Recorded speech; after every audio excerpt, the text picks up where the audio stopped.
মানুষ নয়, অনাহূত অনাকাঙ্ক্ষিত একটি জীব মাত্র।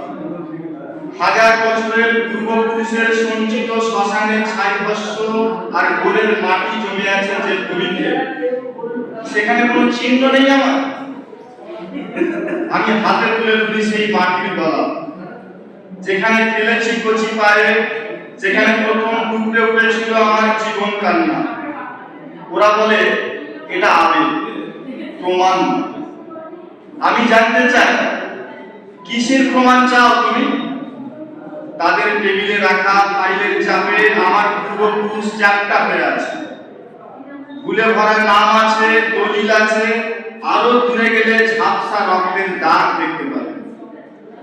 ঘামের ঘানে ঘনীভূত মেঘ দেখতে পাবে দেশের আকাশে, দেখতে পাবে পদদলিত আত্মার উপস্থিতি। ওরা বলে প্রমাণ।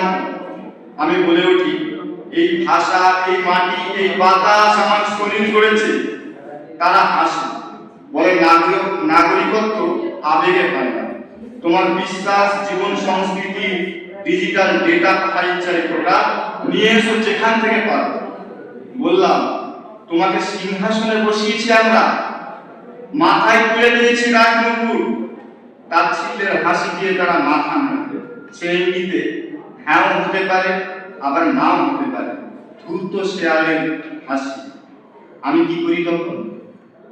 চুপ করে দাঁড়াই এক মিনিট, মনে মনে ভাবি, কতটুকু থুতু জমলে ভেসে যায় একটা জালিম সরকার, আর কত বছর কাঁদলে নোনতা জল মুছে ফেলে সব পরিচয়। আসসালামু আলাইকুম।